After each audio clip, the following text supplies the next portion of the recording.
औरतें तो नहीं है मगर ना रईस हूँ मैं बड़ा। मैं यहाँ गाना सुनाने नहीं आया हूँ आप लोग को। मैं एक दुनिया का, कहते हैं ना, अपने भारत देश का बहुत बड़े मैसेज में देना चाहता हूँ पूरे देश को। क्योंकि देखो, पूरे देश में रोज़गार, बेरोज़गारी की मुद्दा बहुत उठते हैं। लेकिन अगर मैं कहूँ कि देखिए, कुछ लोग की कुछ करने से ही देश में बहुत बड़ा रोज़गार आ सकता है। जैसे कि अगर मैं बताऊं कि आप फ़ोटो देख रहे होंगे, मैं किसके बारे में बात कर रहा हूँ। हमारे श्री सदी के महानायक श्री अमिताभ बच्चन जी, जो कि कहते हैं ना कि मेरे लिए तो भैया पूजनीय भी है और सराहनीय भी है। उनसे मैं बहुत कुछ सीखता भी हूँ।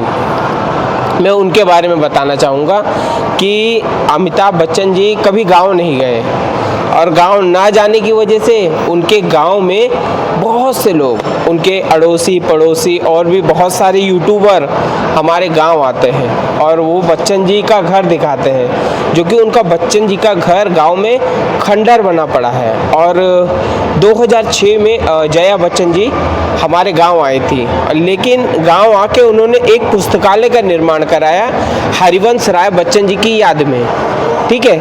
लेकिन उस पुस्तकालय की इतनी बुरी दुर्दशा है।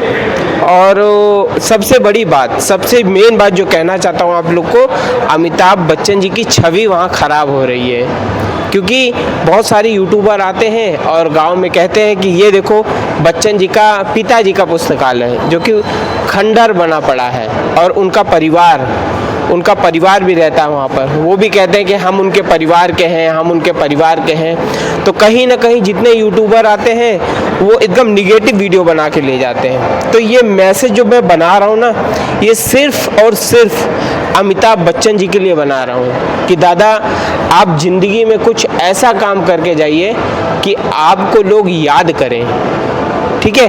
क्योंकि अगर एक दिन में एक यूट्यूबर आया और उसने आपके पिताजी के पुस्तकालय की वीडियो बना के सोशल मीडिया पे अपलोड कर दिया, लाखों लोग देखते हैं उसे, तो लाखों लोगों के पास आपकी छवि और आपका संघर्ष, आपने जो इतना मेहनत किया है, इतना कठिनाइयों का सामना करके इतने बड़े स्टार बने हो, ये सब धूमिल हो रही है। तो मेरा आपसे सिर्फ हाथ जोड़ के विनती है, मेरे गांव के दादा श्री अमिताभ बच्चन जी, आपकी एक, कहते हैं ना कि बुराई में देख नहीं पाऊंगा। और आप मेरे लिए आइडल हो, आपसे मैं बहुत कुछ सीखता हूँ। बस मेरा एक छोटा सा प्रयास है कि अमिताभ बच्चन जी एक बार अपने पिताजी के गांव पे आ जाएं और उन गांव वालों से मिलें और उनको बताएं कि देखो, मैंने वादा करके गया था और मैं आया। तो मेरा बस यही छोटा सा मोटिव है। अगर आप लोग मेरी थोड़ी सी हेल्प कर सकते हैं तो वीडियो को ना कुछ लोगों को शेयर करें, और शेयर करने के साथ साथ मेरी इस जानकारी को लोगों तक फैलाएं कि देखिए, अगर अमिताभ बच्चन जी एक बार अनाउंसमेंट भी कर देना कि मैं कुछ समय अपने गांव में बिताना चाहता हूं, अगर वो छोटा सा अनाउंसमेंट भी कर देंगे कि मैं अपना कुछ समय अपने पिताजी के गांव में बिताना चाहता हूं, तो समझ लो कि गांव में बहुत बड़ा रोजगार आएगा। और रोजगार आने के साथ साथ गांव वाले जो आज उनको भला बुरा कह रहे हैं ना, आने वाले समय बच्चन का पुस्तकालय है, श्री हरिवंश राय बच्चन जी का पुस्तकालय है। और ये देखिए जर्जर पड़ा हुआ है, तो जब से बनवा कर गए कोई यहाँ देखभाल करने वाला है नहीं।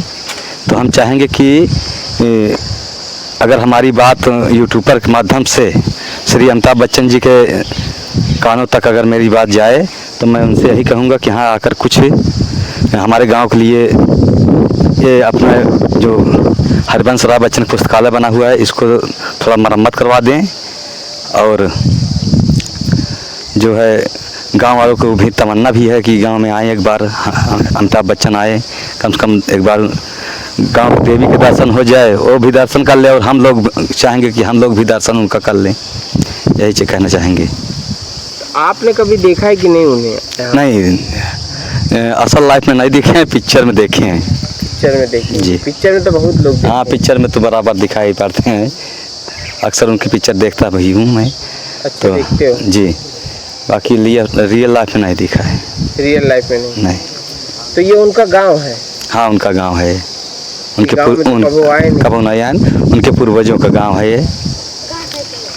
अब घर के हमारे बुजुर्ग पुरानी यही कहते हैं कि हरिवंश राय बच्चन जी यहीं पर रहते थे, पैदा हुए यहीं पर रहते थे। अमिताभ बच्चन के बारे में तो नहीं कहे, लेकिन हरिवंश राय बच्चन के बारे में ज़रूर बोला है कि वो यहीं के रहने वाले थे। तो यहाँ अमिताभ बच्चन जी को कुछ करना चाहिए कि नहीं करना चाहिए? क्यों नहीं करना चाहिए? उनके पूर्वजों का घर है, उनका पूर्वजों यहाँ रह कर गए हैं, तो उनको यहाँ पर आना चाहिए और गांव के लिए कुछ करना चाहिए। हमने सुना है इस पुस्तकालय में लोग जुआ भी खेलते हैं। अब जब जर्जर पड़ा हुआ है तो यहाँ में कुछ भी हो सकता है, जुआ भी हो सकता है और कुत्ता भी जाकर बैठेगा। हाँ, तमाम लोग इसमें हो सकता है। जब खुला पड़ा ही है तो कुछ भी हो सकता है। तो हम चाहेंगे कि अमिताभ बच्चन एक बार आएँ और अपना गांव देखें। हम लोग भी उनके दर्शन के लिए व्याकुल हैं और हम निवेदन भी करेंगे उनसे कि एक बार गांव में आएँ और गांव की शोभा बढ़ाएं। बहुत बहुत में लोग उन्हें याद करेंगे कि हमारे गांव का सुपरस्टार ने ऐसा काम करके गए कि वहां पर बहुत बड़ा रोजगार। और बताना चाहूँगा कि वो पुस्तकालय की जगह पे एक बच्चन संग्रहालय बना दें और उसकी देख रेख कर दें, तो सच कह रहा हूँ कि गांव में एक रोजगार की लहर दौड़ पड़ेगी। तो यही है कि अमिताभ बच्चन जी के थोड़े से हेल्प से हमारे गांव में बहुत बड़ा रोजगार आ सकता है। अगर आप लोग को ये वीडियो अच्छी लगी तो वीडियो को ज़्यादा से ज़्यादा शेयर करिए और मेरा सपोर्ट करिए भाई, क्योंकि मैं बहुत दिनों से इस काम में लगा हुआ हूँ। कहते हैं ना कि दादाजी कहते हैं हमारे कि असफलता एक चुनौती है, इसे स्वीकार करो, क्या कमी रह गई देखो और सुधार करो, कि जब तक सफल न हो नींद चैन को त्यागो तुम, जब तक सफल न हो नींद चैन को त्यागो तुम, संघर्ष का मैदान छोड़कर मत भागो तुम, कुछ किए बिना ही जय जयकार नहीं होती, कोशिश करने वालों की कभी हार नहीं होती, कोशिश करने वालों की कभी हार नहीं होती। तो ये है मेरा आखिरी का स्पीच। आपको वीडियो अच्छी लगी हो तो शेयर फटाफट से करें, चैनल पे नए हो तो चैनल को फटाफट से सब्सक्राइब भी कर लें। मिलते हैं ऐसे अगली वीडियो में, तब तक thank you for watching, bye.